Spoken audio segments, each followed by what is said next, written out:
माझे नाव रोहित आहे. मी एका मोठ्या कंपनीचा मालक होतो. मी माझ्या मोठ्या गाडीत बसलो आणि एका मोठ्या आलिशान ऑफिसच्या इमारतीत गेलो. महागडा सूट, ब्रँडेड शूज, डोळ्यांवर सनग्लासेस. माझ्या नोकराने गाडीचा दरवाजा उघडून मला नमस्कार केल्यावर मी गाडीतून खाली उतरलो आणि डोळ्यांवरील सनग्लासेस काढले. ऑफिसमध्ये प्रवेश करताच मला पाहून सगळे सावध झाले आणि नमस्कार करू लागले. गार्ड आणि नोकरांच्या उपस्थितीत मी माझ्या खोलीत पोहोचलो. माझ्या चेहऱ्यावर नेहमीच अनावश्यक गांभीर्य असायचे आणि माझे भाव नेहमीच तिखट असायचे. मी या मोठ्या बांधकाम कंपनीचा मालक होतो. इथे काम करणाऱ्या मुली माझ्यासाठी वेड्या होत्या. मी माझ्या खोलीत आलो तेव्हा माझ्या सचिवाने माझ्यासाठी कॉफी तयार केली होती. कॉफीशिवाय माझा दिवस चांगला जात नाही. मी कॉफीचा एक घोट घेतला आणि मग लॅपटॉपवर काम करू लागलो. त्याचवेळी माझा पीए दारातून आत येण्याची परवानगी मागू लागला. मी त्याला आत येण्याची परवानगी दिली. तो खोलीत आला. त्याला पाहिल्यावर माझ्या चेहऱ्यावर हसू पसरलं, कारण मला माहित होतं की त्याने काही महत्त्वाची बातमी आणली असावी. मी म्हणालो, "सांग काय झालंय? तू काय बातमी आणलीस?" मी माझ्या लॅपटॉपमध्ये व्यस्त होतो, पण माझ्या पीएची चौकशी करत होतो. सर समीर यांची सर्वात मोठी कमजोरी म्हणजे त्यांची धाकटी मुलगी असहाय्य आहे. त्यांच्या 2 मोठ्या मुलींचे लग्न झाले आहेत. पण त्यांची धाकटी मुलगी तिचा बहुतेक वेळ अंथरुणावर घालवते आणि बोलूही शकत नाही. समीर तिला लपवून देशाबाहेर पाठवत आहे. त्या मुलीची मावशी तिच्यासोबत लंडनमध्ये राहते. पीएचे बोलणे ऐकून मी मनापासून हसलो आणि म्हणालो, "मजेचीच गोष्ट आहे. तुम्ही मला खूप चांगली बातमी सांगितली आहे. मला त्यांची मुलगी माझ्या फार्म हाऊसमध्ये हवी आहे. त्यानंतर त्याला वेदना होत असतील आणि मी त्याला आकाशातून जमिनीवर आणीन." माझ्या ड्रिंकरला ऑर्डर देताना मी हळुवारपणे आणि गुप्तपणे म्हणालो. माझी ऑर्डर ऐकून पीएने शांतपणे होकार दिला आणि बाहेर गेला. मी माझे हात घट्ट बंद केले, कारण आता वेळ आली होती बदला घेण्याची. मी डोळे मिटून माझ्या अश्रूंवर नियंत्रण ठेवण्याचा प्रयत्न केला आणि माझ्या मेंदूवर लक्ष केंद्रित करण्याचा प्रयत्न केला. भूतकाळाच्या अंधुक सावल्या डोळ्यासमोर तरळू लागल्या. समीर आपल्या मुलीच्या सुरक्षिततेसाठी आणि फायद्यासाठी पावले उचलत आहे, हे मला माहीत होते. पण त्याने दुसऱ्याच्या मुलीचे काय केले? माझी बहीण जी रडत होती आणि मला सांगत होती, "भाऊ मला वाचव. भाऊ मला तो मारेल. भाऊ, हे लोक मला जिवंत सोडणार नाहीत. भाऊ कृपया मला वाचव." माझ्या बहिणीचा तो निरागस आवाज जो आजही माझ्या हृदयाला भिडतो. आजही भूतकाळ आठवला की डोळ्यात पाणी येते. पण मी माझ्या हृदयावर मोठ्या कष्टाने नियंत्रण ठेवतो. अपार वेदनांनी रडणाऱ्या माझ्या बहिणीचा तो निरागस आवाज. तिला वाचवण्यासाठी मी शक्य ते सर्व काही केले, पण मी काहीही करू शकलो नाही. शेवटच्या वेळी मी माझी बहीण रियाचा चेहरा पाहिला तेव्हा तिचे डोळे मिटले होते. मी म्हणालो, "उठ रिया, प्लीज उठ. बघ तुझा भाऊ आला आहे." रडताना मी तिला हादरवत होतो, पण माझी बहीण रियाचे शरीर पूर्णपणे थंड झाले होते आणि तिचे डोळे कायमचे बंद झाले होते. तिने या जगाकडे पाठ फिरवली. भूतकाळातील वेदनादायक आठवणी अजूनही माझ्या हृदयात जिवंत होत्या आणि माझ्या अस्तित्वात खंजरासारख्या गाडल्या गेल्या होत्या. मी काहीही विसरू शकलो नाही. मला सगळं चांगलं आठवतं. जेव्हा माणसावर वाईट वेळ येते तेव्हा तो वाईट वेळ, त्यात होणारे अपघात आणि त्यात सामील असलेले लोक विसरत नाही. त्याचप्रमाणे माझ्यावर आणि माझ्या कुटुंबावर झालेला प्रत्येक अत्याचार मला नीट आठवला. मी मनात म्हटलं, की तुझ्या मुलीलाही हेच नशीब येईल. समीर, तुम्ही माझ्या कुटुंबाचे काय केले? माझ्या मुठी आवळल्या होत्या आणि मी विचार करत होतो, की आता मी माझा बदला घेईन. रागाने माझे डोळे लाल होऊ लागले. माझी रागाची क्षमता कमी करण्यासाठी मी त्या आनंददायी संध्याकाळचा विचार करू लागलो, जेव्हा मला एवढी सुंदर मुलगी भेटली. मी तिच्या पहिल्या नजरेतच प्रेमात पडलो होतो. इतकी सुंदर मुलगी मी माझ्या संपूर्ण आयुष्यात कुठेच पाहिली नाही. काही क्षण तिला पाहिल्यानंतर मी तिला कधीच विसरू शकत नाही. आजही या सुंदर संध्याकाळचा आणि या मुलीचा विचार करून मनातल्या मनात हसू येत होतं. ती कोण होती हे मला माहीत नाही. तिचे नाव काय होते? जेव्हा मी समुद्रकिनाऱ्यावर गेलो, तेव्हा मी तिच्याकडे पाहिले आणि ती तिथे उभी होती. तिचे लांबसडक काळे केस वाऱ्यावर उडत होते आणि ती तिच्या मऊ हातांनी तिचे केस चेहऱ्यावरून दूर करत होती. जेव्हा मी तिचा चेहरा पहिल्यांदा पाहिला, तेव्हा मला वाटले की ती मुलगी नसून देवदूत आहे. मी तिला पुन्हा भेटलो नाही. पण आजही जेव्हा मी तिचा विचार करतो, तेव्हा मनात प्रेमाची गाणी वाजू लागतात. माझ्या चेहऱ्यावरचे कठोर भाव मऊ होतात. यानंतर मी माझ्या लॅपटॉपवर महत्त्वाचे ईमेल तपासू लागलो. माझी आज फ्लाइट होती आणि मला दुपारी विमानतळावर जायचे होते. समीर आपल्या मुलीला सोडण्याच्या तयारीत होता. दुसरीकडे घरी आपल्या मुलीची खूप काळजी वाटत होती त्याला. समीर त्याच्या शहरात परतल्याचे मला कळले. तेव्हा मी ठरवले होते की आता मी त्याचा बदला घेईन. त्यामुळे त्याच्यावर बारीक नजर ठेवण्यासाठी मी माझी माणसे त्याच्या घरी पाठवली. 3 दिवसांपूर्वी समीर यांच्या घरात 2 गुंड घुसले आणि त्यांच्या मुलीच्या खोलीत गेले. समीर यांच्या घरात कडक सुरक्षा होती आणि रक्षक आणि नोकरांची संख्या इतकी होती की कोणीही त्यांच्या घरात सहज प्रवेश करू शकत नव्हता. त्यांच्या मुलीच्या खोलीत प्रवेश करणारे लोक नक्कीच खूप धूर्त, हुशार लोक असावेत. अंजलीच्या खोलीत प्रवेश करताच घरातील प्रत्येक नोकराला हा प्रकार कळला. सुरक्षा सतर्क करण्यात आली. दोन्ही गुंड समीर यांच्या घरात घुसले. तेव्हा सकाळ झाली होती. समीर त्यांच्या खोलीत शांत झोपले होते. सकाळचे 9:30 वाजले होते. समीर यांची मुलगीही बेडवर पडली होती. तेव्हा एका नोकराने धावत जाऊन समीर यांच्या खोलीचा दरवाजा वाजवला आणि म्हणाला, "साहेब लवकर उठा. अंजली मॅडमच्या खोलीत काही गुंड आले आहेत." समीरच्या पायाखालची जमीनच सरकली होती, की आपल्या घरात घुसून आपल्या मुलीच्या खोलीत जाण्याची हिंमत नक्की कोणाच्यात आहे. त्याने लगेचच कपाटातून रिव्हॉल्वर काढले आणि आरडाओरड करत खोलीबाहेर पळाले. त्याने सर्व नोकर व रक्षकांना सांगितले की या दोघांनी पळून जाऊ नये. शेवटी तुम्ही नक्की काय करत होता? ते 2 गुंडे घरात कसे काय घुसले? त्यांना लवकरात लवकर पकडा आणि तळघरात ठेवा. त्यांच्याशी आपण काय करावे ते मी स्वतः बघेन. दोघेही तेथून पळून जाण्याचा प्रयत्न करत होते. मात्र समीर यांच्या माणसांनी त्यांना पकडून त्यांची इतकी धुलाई केली की ते दोघेही बेशुद्ध झाले आणि त्यानंतर त्यांना तळघरात कोंडले. या कृत्याने समीर चांगलाच घाबरला होता. आपल्या मुलीकडे जाताच त्याने आपल्या मुलीला मिठी मारली आणि म्हणाला, "मुली, तुला काही झाले का आहे का?" त्याची मुलगी फक्त रडत होती. मी काहीच बोलू शकलो नाही. त्याला आपल्या मुलीची खूप काळजी वाटत होती. मग त्याने निर्णय घेतला आणि आपल्या मुलीला म्हणाला, की "मी तुला लंडनला तुझ्या मामीच्या घरी पाठवण्याचा विचार केला आहे. इथे राहणे तुला धोक्याचे ठरेल. जेव्हा सर्व काही ठीक होईल, तेव्हा मी स्वतः तुला घेऊन इकडे परत येईन." पण त्यांची मुलगी फक्त रडत होती. ती घाबरली होती. काही वेळाने तिला आराम मिळाल्यावर तिने वडिलांना लंडनला जाण्यास नकार देण्यास सुरुवात केली. पण समीर यांना आता आपल्या मुलीसाठी कोणताही धोका पत्करायचा नव्हता.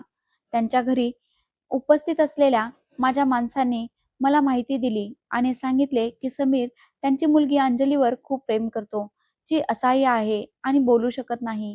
तो आपल्या मुलीला सोडण्याच्या तयारीत होता. तो आपल्या मुलीचे सांत्वन करू लागला आणि म्हणाला, "मुली जा आणि थोडा वेळ खोलीत आराम कर." दुपारपर्यंत घरी यावे म्हणून तो तिला खोलीत सोडून काही महत्त्वाच्या कामासाठी बाहेर गेला.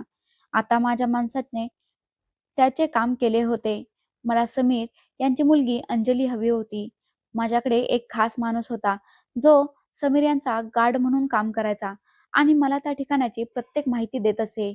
त्याचे नाव अमन होते. समीरच्या गैरहजेरीचा फायदा घेत अमन अंजलीच्या खोलीत गेला होता. अंजली अजूनही घाबरतच खोलीत बसली होती. तो अंजलीला म्हणाला, "मॅडम, चला जाऊया. सरांनी तुम्हाला बोलावले आहे. आणीबाणी आली आहे. त्यांनी मला शांतपणे तुम्हाला त्यांच्यापर्यंत पोहोचवण्यास सांगितले आहे. तुम्ही माझ्याबरोबर शांतपणे चला. हे कोणाला कळू नये, कारण सरांना शांतपणे तुम्हाला लंडनला सुरक्षित आणायचे आहे."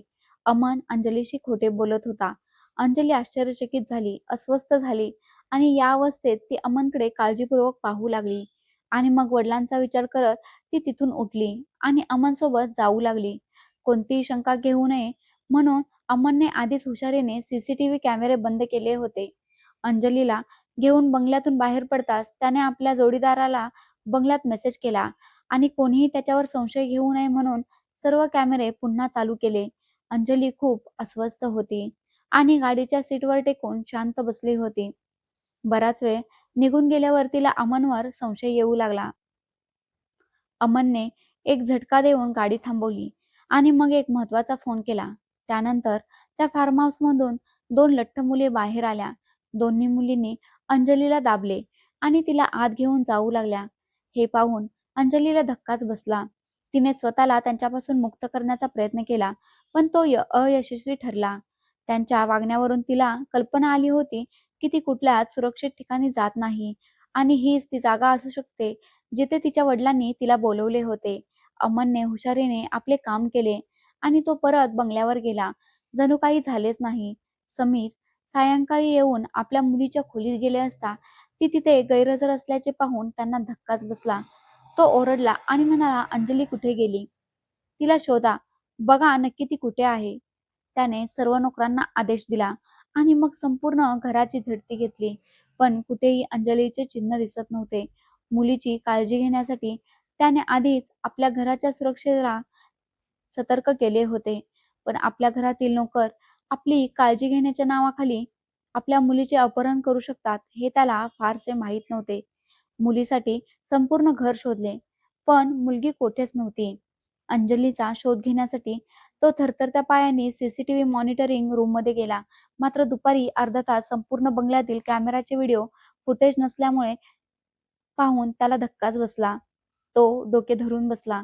आपल्या मुलीचे कोणी अपहरण केले याचा त्याला मनापासून पश्चाताप होत होता.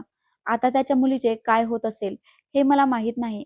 शत्रूंनी आपल्या मुलीला पळवून नेले असावे असा त्याला संशय होता. त्याने त्याच्या माणसांना मुलींचा शोध घेण्याचे कडक आदेश दिले. मला माझी मुलगी कोणत्याही किमतीत हवी आहे. तिला काहीही होऊ नये. अज्ञानी लोक उपस्थित होते कुठे?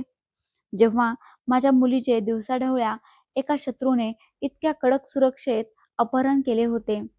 सर्व नोकरांना जमून तो जोरजोरात ओरडून विचारत होता. सर्व सेवक शरमेने मान खाली घालून उभे राहिले. मग त्याच्या सांगण्यावरून सर्वजण अंजलीचा शोध घेण्यासाठी निघाले. समीर जड अंतकरणाने बंगल्यात काही सुगावा शोधत होता, जेणेकरून तो कसा तरी आपल्या मुलीपर्यंत पोहोचू शकेल. दुसरीकडे समीर यांची मुलगी अंजली हिच्यासह फार्म हाऊसवर तुरुंगवासाचा आनंद साजरा करण्यासाठी मी माझ्या मित्रांसह क्लबमध्ये गेलो होतो. आजचा दिवस माझ्यासाठी सर्वात आनंदाचा दिवस होता. माझ्या माणसांनी उत्तम काम केले होते. मी गेले 6 महिने जे प्रयत्न करत होतो ते आज पूर्ण झाले. समीरचा पराभव झाला आणि माझा विजय साजरा करण्यासाठी मी क्लबमध्ये आलो. कोल्ड्रिंक पीत संगीतावर नाचत होतो. कान टोचणारे संगीत सुरू होते.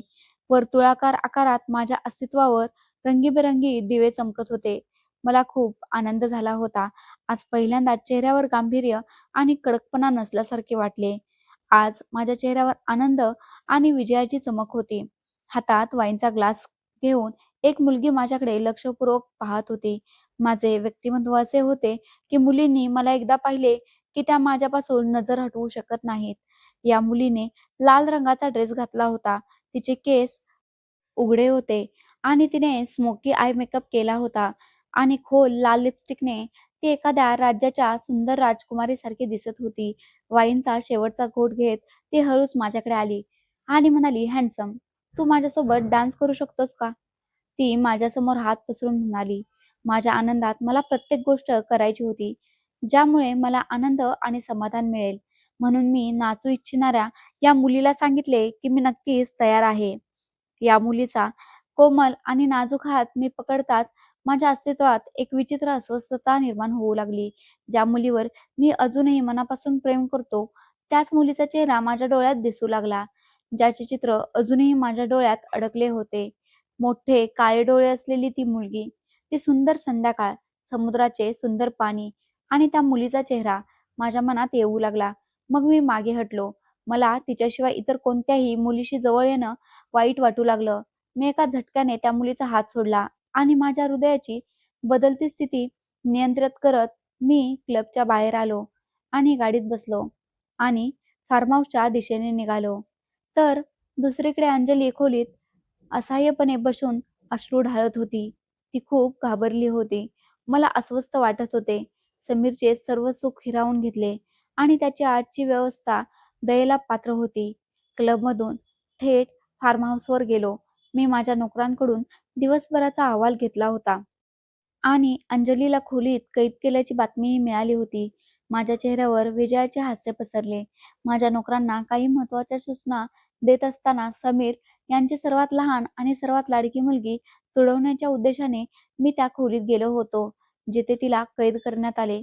खोलीत अंधार होता आणि फक्त एक नाईट बल्ब जळत होता, ज्याच्या मंद प्रकाशात ती जमिनीवर मांडीवर डोके ठेवून रडताना मला दिसत होती. मी पुढे जाऊन खोलीतील लाईट लावली आणि खोली प्रकाशाने भरून गेली. मी हसून म्हणालो की नशिबाच्या कृपेने आज समीरची कमजोरी माझ्यासोबत आहे. आता मला तुझ्याशी संबंधित अनेक फायदे आहेत. मला माहीत आहे की तुझी चूक नाही, पण तुझ्या वडिलांनी जे केले त्याची किंमत तुला मोजावी लागेल. तुला पाहिजे तितके रड. मी दाराजवळ उभा राहून हसत तिला हे सगळं सांगत होतो. अंजली डोकं टेकवून रडत होती. तिचे लांब काळे दाट केस तिच्या चेहऱ्यावर आणि जमिनीवर विखुरले होते. माझे बोलणे ऐकून तिचा आत्मा हादरला. तिने असहाय्यपणे डोके वर केले आणि उभी राहिली. त्या मुलीच्या चेहऱ्याकडे बघताच मला 440 व्होल्टचा धक्का बसल्यासारखे झाले. हा चेहरा मी कधीच विसरू शकत नाही. मी तिच्याकडे अविश्वासू नजरेने पाहत होतो आणि मग हळूहळू तिच्या जवळ जाऊ लागलो. या मुलीचा बदला घेण्याच्या उद्देशाने मी येथे आलो आहे. पण तिचा निरागस चेहरा पाहून मी घाबरलो. माझे डोळे, हृदय आणि शरीर घाबरले होते. माझे हृदय जोरात धडधडत आहे असे वाटत होते. ती मुलगी मला घाबरून परत जाऊ लागली. मला काहीतरी सांगायचे होते, पण शब्द त्याला साथ देत नव्हते. तिने पळून जाण्याचा प्रयत्न केला, पण तिचा नेमका पाय घसरला आणि तिचे कपाळ टेबलाच्या कोपऱ्यावर आदळले. तिच्या कपाळातून पूर्ण वेगाने रक्त वाहू लागले आणि नंतर ती बेशुद्ध झाली. तिला पाहून मला पूर्ण आश्चर्य वाटले, पण तिला अशा अवस्थेत पाहिल्यावर मला वेदना झाल्या. मी ओरडलो, "डॉक्टरांना बोलवा." मी पटकन अंजलीच्या जवळ गेलो. "तिचे डोके माझ्या मांडीवर ठेवा." तिच्या डोक्यातून रक्ताचे डाग माझ्या कपड्यांवर पडत होते. मी खूप घाबरलो आणि माझे हात-पाय थरथरू लागले. मी तिचे कोमल शरीर माझ्या हातात घेतले आणि तिला बेडवर झोपवताना मी माझा अंगठा तिच्या कपाळावर ठेवला, जेणेकरून तिचा रक्तस्राव थांबेल. तिच्या डाव्या गालावर आधीच रक्त आले होते. आता मी तिच्याकडे लक्षपूर्वक पाहू लागलो. हा धक्का इतका खोल होता की मी ज्या मुलीवर प्रेम करतो ती 4 वर्षांपूर्वी मरण पावली होती आणि त्या दिवसापासून मला शांतता वाटली नाही. आज तीच मुलगी माझ्या समोर होती. ती माझ्या शत्रूची मुलगी म्हणून माझ्यासमोर हजर असेल, याचा मी कधीही विचारही केला नाही. डॉक्टर विशाल माझा खास मित्र होता.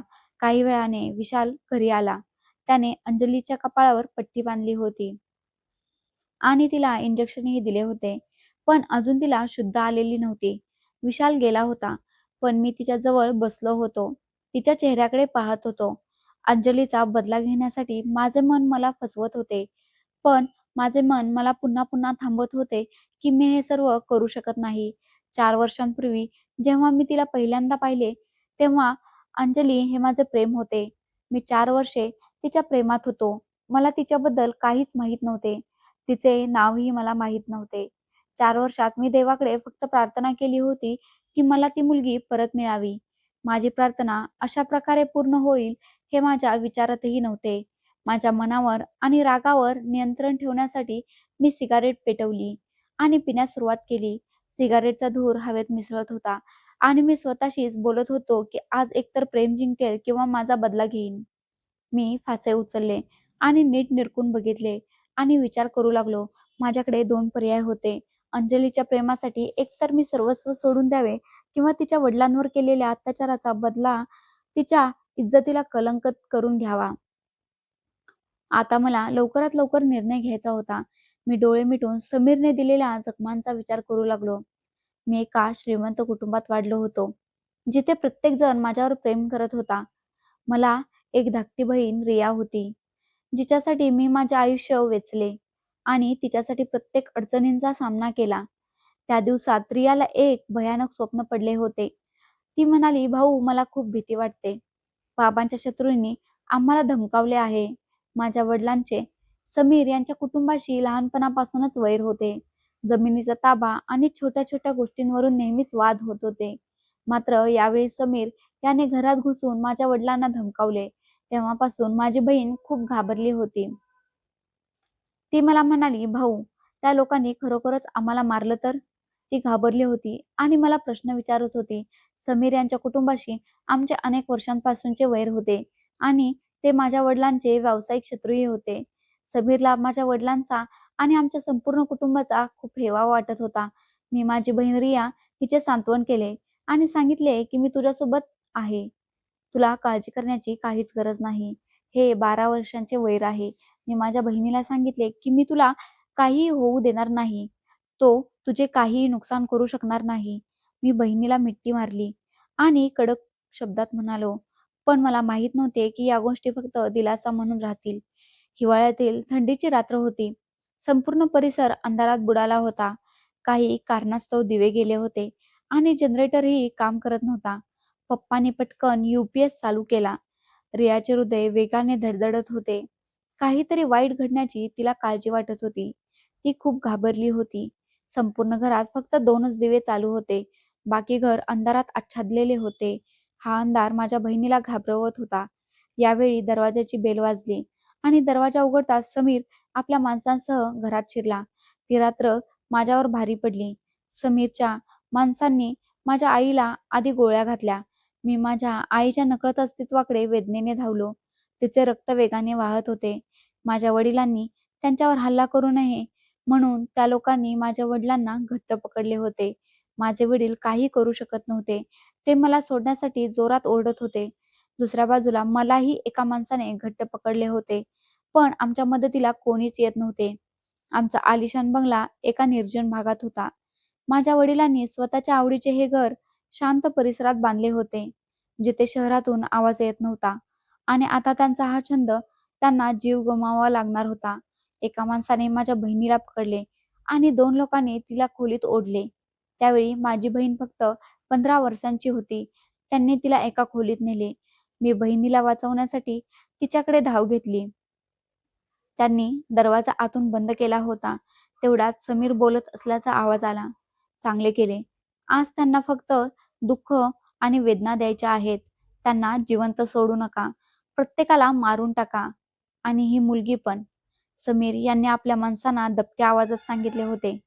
त्यांच्या माणसांनी आणखी धैर्य मिळवले. माझी बहीण जोरजोरात ओरडत होती.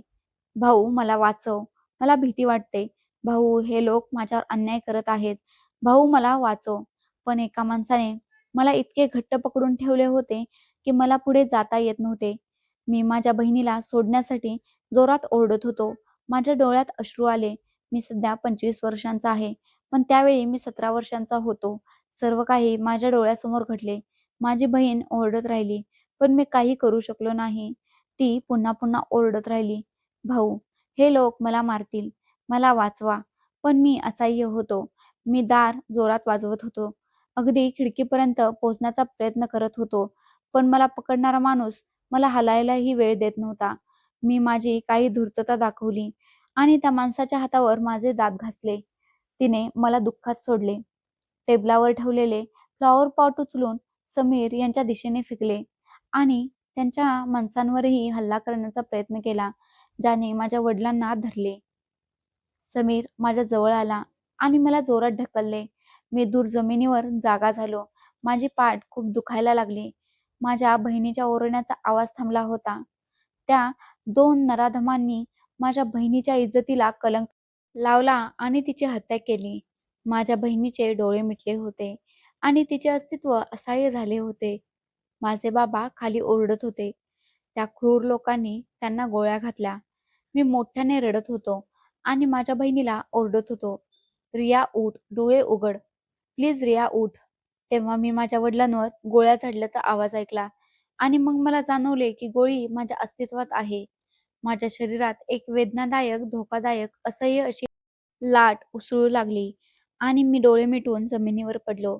संपूर्ण घर अंधारले होते. जे 2 दिवे चालू होते तेही आता बंद झाले होते. जनरेटरला जोडलेल्या लाऊंजमध्ये आता फक्त एक नाईट बल्ब जळत होता. ही रात्र मला खूप जड होती.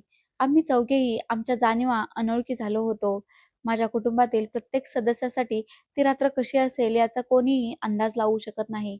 त्यावेळी चुकून कोणी आमच्या घरात घुसले असते तर कदाचित हे दृश्य पाहून त्याचे भान सुटले असते. त्या रात्री माझे आणि माझ्या संपूर्ण कुटुंबाचे सर्वस्व लुटले गेले, उद्ध्वस्त झाले. समीर हे साथीदारांसह तेथून निघून गेले होते. आम्हा चौघांना मारण्यात तो यशस्वी झाला असे त्यांना वाटले, पण तसे नव्हते. मी अजूनही जिवंत होतो. मी श्वास घेत होतो, पण मी बेशुद्ध होतो. दुसऱ्या दिवशी सकाळी जेव्हा लोकांनी आमच्या घराचे दरवाजे उघडले, तेव्हा ते लगेच घरात शिरले. आम्हा सर्वांना दवाखान्यात नेण्यात आले. मी एकटाच जिवंत होतो. माझे वडील, माझी आई आणि माझी बहीण रिया हे तिघेही हे जग सोडून गेले होते. मी एकटाच श्वास घेत होतो. कारण गोळी माझ्या पोटाच्या उजव्या बाजूला लागली आणि नशिबाची गोष्ट अशी होती की मला आंतरिकरित्या कोणतेही नुकसान झाले नाही. मी आठवडाभर हॉस्पिटलमध्ये होतो. माझे संपूर्ण कुटुंब उद्ध्वस्त झाले, ढासळले होते. दवाखान्यात माझे काका आणि काकू माझ्याकडे आले. त्यांनी माझी खूप काळजी घेतली. त्यांनीच माझ्या कुटुंबाचे अंतिम संस्कार केले. काका म्हणाले, "बेटा, सांग हे सर्व कोणी केले होते? कोण होते ते लोक?" त्यांच्यासोबत काकांचे मित्र असलेले पोलिसही उपस्थित होते. मी म्हणालो, "काका मला माहीत नाही. ते लोक कोण होते हे मला माहीत नाही. ते लोक कोण आहेत हे वडिलांनाही माहीत नव्हते. ते अनोळखी होते. कदाचित ते दरोडेखोर होते. फक्त आम्हाला लुटण्यासाठी आलेले." पप्पांनी त्याला थांबवण्याचा खूप प्रयत्न केला. तेव्हा ते चिडले आणि मग त्यांनी आमच्यावर हल्ला केला. मी पोलिसांशी खोटे बोललो. कारण मला पोलीस किंवा कोणालाही सत्य सांगायचे नव्हते. कारण मला माहीत होते की जर मी समीरचे नाव घेतले असते, तर समीर काही दिवसात तुरुंगात जाईल आणि नंतर त्याच्या संपत्तीचा वापर करून लवकरच जामिनावर सुटेल. मला त्या व्यक्तीचा स्वतः बदला घ्यायचा होता. समीर हे केवळ श्रीमंतच नव्हते, तर राजकीय नेतेही होते. मोठमोठे लोक त्यांच्या मागे लागायचे. लोक त्याला खूप चांगले समजत होते, पण प्रत्यक्षात तो भ्रष्ट नेता होता. असो, मी त्यांचे नाव घेतले असते, तर माझ्यावर कोणी विश्वास ठेवला नसता. समीर रात्रीनंतर बेपत्ता झाला. खूप वर्षांनी मला कळलं की तो लंडनला शिफ्ट झालाय. एक ना एक दिवस नशीब त्याला नक्की मागे खेचेल. मी मनात निश्चय केला होता की जेव्हाही तो इथे परत येईल, तेव्हा मी त्याचा बदला नक्की घेईन, ज्यामुळे तुमच्या कुटुंबाला त्रास होईल. अश्रू रोखताना मी मनातच ठरवले होते. समीर 4 वर्षांनी परतले. पण यावेळी ते माझ्या नजरेतून सुटले. समीर काही दिवसच राहून लंडनला परतले. नंतर बरीच वर्षे गेली. मला जिवंत प्रेत बनवण्यात आले. फक्त सुडाची जागा मला ठेवण्यात आली. नाहीतर मी कदाचित खूप आधी आत्महत्या केली असती. काका मला त्यांच्या घरी घेऊन गेले. त्यांनी माझे शिक्षण पूर्ण केले. मी सिव्हिल इंजिनिअरिंग केले आणि माझे स्वतःचे कार्यालय उघडले. मी माझ्या कार्यालयाचे नाव देखील बदलले होते. कारण समीर यांना मी त्यांचा शत्रू आहे, यांचा मुलगा रोहित अजूनही जिवंत आहे, हे मला कळू नये असे मला वाटत होते. एके दिवशी संध्याकाळी ऑफिसमधून घरी आल्यावर मी टीव्ही ऑन केला आणि चहा पीत असताना मी बातम्या ऐकत होतो आणि मग मला न्यूज चॅनलवर बातमी मिळाली की समीर खूप वर्षांनी भारतात परतत आहे. तेव्हा मला धक्काच बसला. मी सुडाच्या आगीत जळत होतो. मी या दिवसाची आतुरतेने वाट पाहत होतो आणि आता समीर सारख्या भ्रष्ट व्यक्तीचा सामना करण्यास मी सक्षम झालो होतो. आता माझ्याकडे सर्व काही होते. बुद्धिमत्ता, शहाणपण, संपत्ती, हुशारी, धूर्तपणा आणि मला याचा फायदा घ्यायचा होता. समीर यांच्यावर नजर ठेवण्यासाठी मी माझ्या काही खास माणसांना पाठवले होते आणि परत आल्यावर माझ्या माणसांनी बातमी आणली की समीर त्यांच्या सुरक्षेसाठी अतिशय कडक व्यवस्था करण्याचा विचार करत आहे. मी माझ्या 2 खास माणसांना अमन आणि नीरवला सांगितले की जर असे असेल तर तुम्ही दोघेही समीरच्या घरी जा. नोकर आणि रक्षक म्हणून काम करा आणि त्याच्या घरी राहा, जेणेकरून मला समीरची प्रत्येक बातमी कळू शकेल. हे काम तुला माझ्यासाठी गुपचूप करावे लागेल. माझी माणसे माझ्यासाठी हे काम करायला तयार होती. मी अमन आणि नीरव सोबत हे नियोजन करत होतो आणि मग माझे 2 मित्र समीर यांचा विश्वास जिंकून त्यांच्या बंगल्यात प्रवेश करण्यात यशस्वी झाले. एका वर्षात माझ्या विश्वासू माणसांनी मला समीरची अनेक गुपिते सांगितली होती. त्यानंतर माझ्या नियोजन आणि शहाणपणामुळे समीरला अनेकदा पराभवाला सामोरे जावे लागले. आता तो पूर्वीसारखा राहिला नाही आणि एका वर्षात त्यांचे मोठे नुकसान झाले आणि नंतर काही राजकीय नेते त्यांच्या मागे लागले. त्यांनी त्यांच्या मुलीलाही टार्गेट करण्याचा प्रयत्न केला. त्यानंतर समीरला आपल्या मुलीची खूप काळजी वाटू लागली. जेव्हा अमनने हे पाहिले, तेव्हा त्याने मला लगेच कळवले की समीर यांची सर्वात मोठी कमजोरी ही त्यांची धाकटी मुलगी आहे. हे ऐकून मला खूप आनंद झाला आणि मला माझ्या बहिणीची आठवण येऊ लागली. तिच्या इज्जतीचा अपमान करून तिला कसे मारले गेले आणि मी या क्षणी ठरवले होते की मी माझा बदला नक्कीच घेईन आणि आता मी तिच्या मुलीला हाच त्रास देईन. पण मला माहीत नव्हते की समीरची मुलगी तीच असेल जिला मी 4 वर्षांपूर्वी पसंत केले होते. अंजलीला प्रेमापोटी माफ करायचं की तिच्या वडिलांच्या अत्याचाराचा बदला घ्यायचा हे मला ठरवता येत नव्हतं. मी हा सगळा विचार करत असताना अचानक अंजलीचे शरीर हलताना दिसले. ती झोपेत काहीतरी बडबडू लागली. तिचे ओठ हलत होते. तिचे शरीरही थरथरत होते. झोपेत असतानाही तिच्या चेहऱ्यावर निवांत भाव दिसत होते. "पप्पा, मावशीला मारू नका. बाबा, आईला सोडा. पप्पा, प्लीज सोडा." ती अस्वस्थ झोपेत बोलत होती आणि मग ती पुन्हा गाढ झोपेत गेली. पण हे सगळं बघून मी थक्क झालो. माझे हातपाय सुजले होते. अंजली बोलू शकते यावर माझा विश्वासच बसत नव्हता. मी सिगारेट विझवली. शेवटचा तुकडा ट्रेमध्ये ठेवला आणि अमन धावत आला. मी म्हणालो, "अमन, तू म्हणाला होतास की अंजली बोलू शकत नाही. ती असहाय्य आहे, मुकी आहे आणि मानसिकदृष्ट्या कमकुवत आहे. पण ती फक्त काहीतरी म्हणाली." तिचा आवाज मी माझ्या कानाने ऐकला आहे. माझे ऐकून अहमद आश्चर्यचकित झाला. तो काळजीत पडला आणि म्हणाला, "नाही साहेब, हे कसे काय होऊ शकते?" अमनची अवस्था अगदी माझ्यासारखीच होती. "सर, ही खूप चांगली गोष्ट आहे. हे ठीक आहे. आम्ही हाऊसमध्ये वर्षभरापासून होतो. आम्ही समीर यांच्यावर लक्ष ठेवून आहोत आणि त्यांच्या मुलीवरही आमची नजर आहे. त्यांच्या मुलीचे बोलणे आम्ही अजून ऐकलेले नाही. समीर यांनाही माहीत आहे की त्यांची मुलगी मानसिकदृष्ट्या विकलांग आहे आणि बोलू शकत नाही. पण तुझं ऐकून मला असं वाटतं की जर एखादं गुपित असेल जे सर्वांपासून लपलेलं असेल. त्यामुळे अंजलीच्या माध्यमातून तुम्हाला समीरचे काही मोठे रहस्य जाणून घेता येईल." अमन हे आनंदाने सांगत असतानाच माझ्या मनात अंजलीचे शब्द घुमू लागले. मी वेगाने काहीतरी विचार करत होतो. मी म्हणालो, "अमन माझा मित्र आहे आणि निखिल खूप मोठा मानसोपचार तज्ञ आहे. सकाळी अंजलीला आपण त्याच्याकडे घेऊन जाऊ. त्यानंतर अंजलीला काय प्रॉब्लेम आहे हे निश्चित होईल." माझे म्हणणे ऐकून अमनने होकारार्थी मान डोलवली आणि "तुम्ही अगदी बरोबर आहात," असे सांगितले. दुसऱ्या दिवशी सकाळी सगळ्यांना गुप्त ठेवून मी अंजलीला दवाखान्यात नेले. आज सकाळी उठल्यावर अंजली पूर्णपणे गप्प बसली होती. ती फक्त रडत होती. निखिलने अंजलीची योग्य तपासणी केली आणि मला खाजगीत सांगितले की अंजली पोस्ट ड्रॅमॅटिक स्ट्रेस डिसऑर्डरची रुग्ण आहे आणि ही स्थिती रुग्णाला कोणताही मोठा धक्का किंवा त्रास झाल्यानंतर उद्भवते, ज्यामध्ये व्यक्ती बोलणे थांबवते, रडत राहते, खूप घाबरू लागते आणि या सर्व परिस्थिती अंजलीत आहेत. मी म्हणालो, "निखिल, प्लीज मित्रा, अंजलीवर उपचार कर आणि तिला लवकरात लवकर बरे कर, कारण अंजलीला बरे होणे खूप महत्त्वाचे आहे." मी त्याला विनंती करत होतो. माझे म्हणणे ऐकून माझा मित्र निखिल "काळजी करू नकोस," असं म्हणू लागला.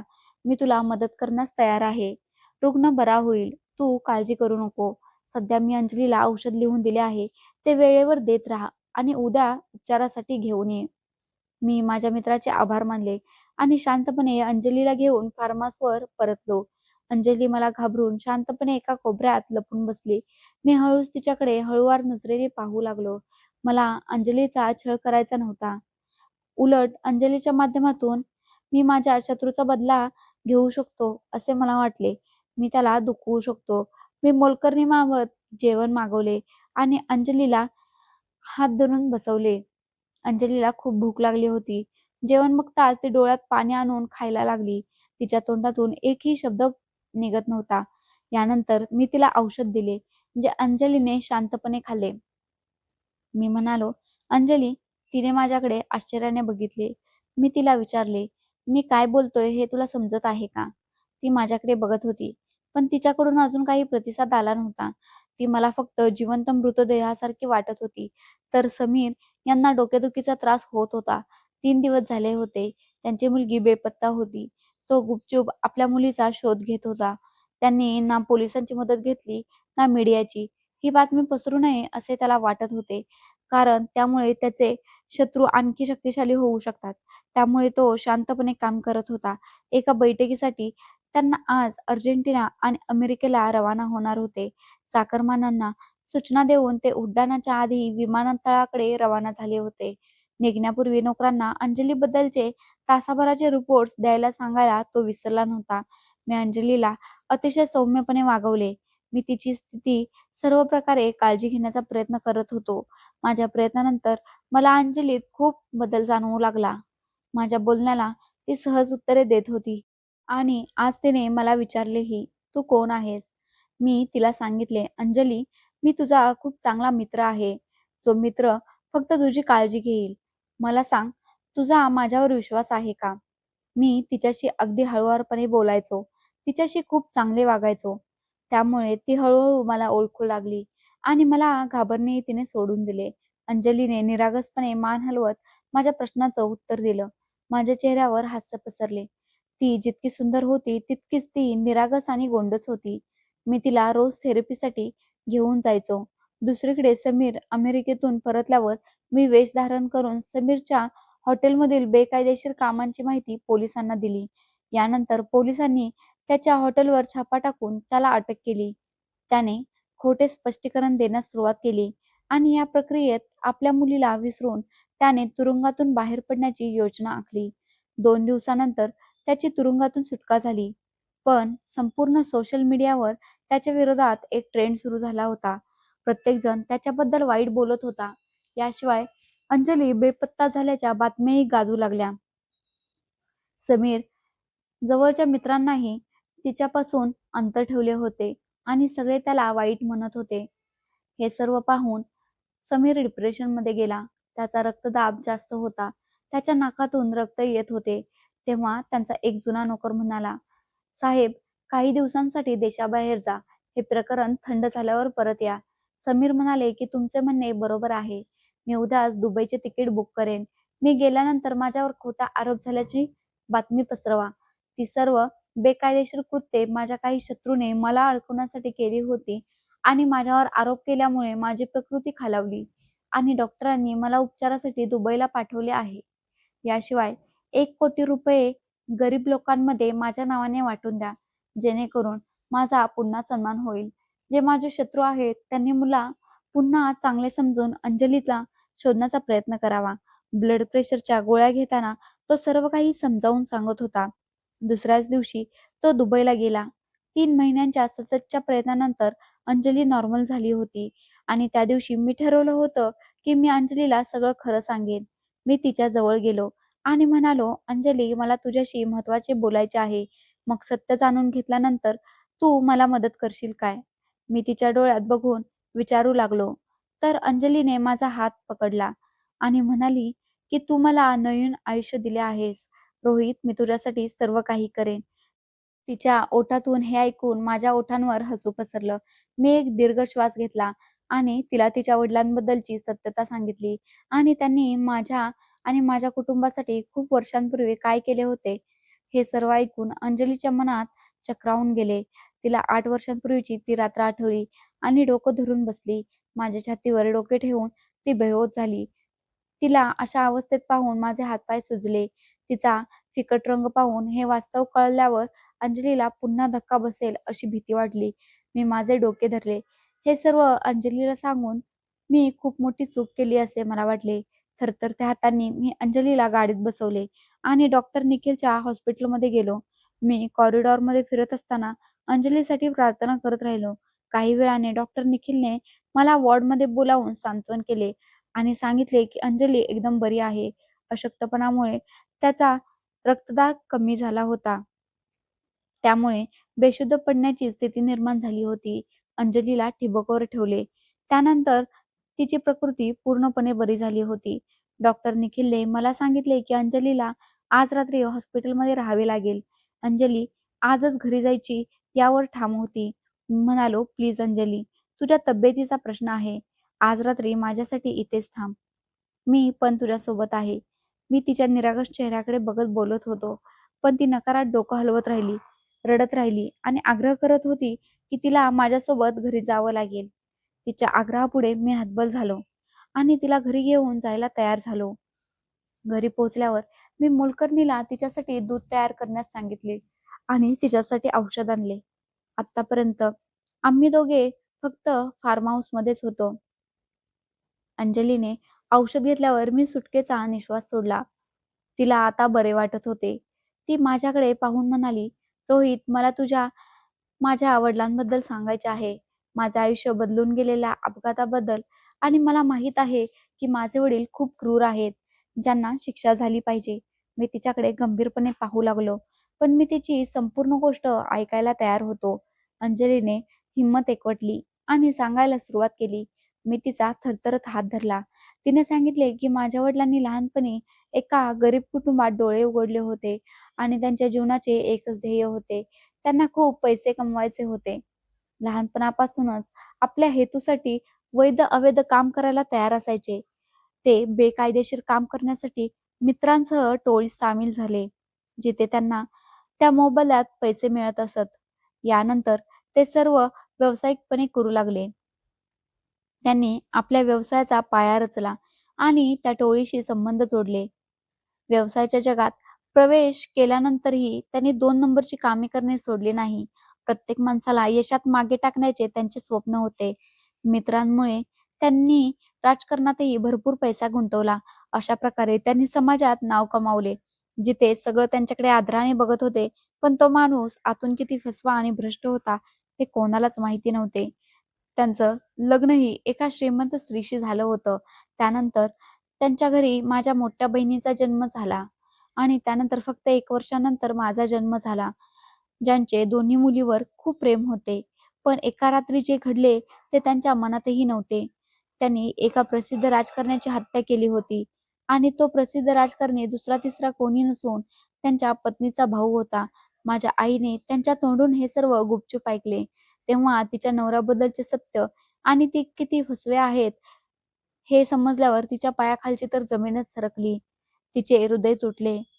माझ्या मोठ्या बहिणीला माझ्या धाकट्या काकांनी त्यांची मुलगी म्हणून दत्तक घेतले होते आणि मी माझ्या आई-वडिलांकडे राहत होते. माझी आई तिच्या पतीला नेहमीच सभ्य आणि हुशार मानत असे.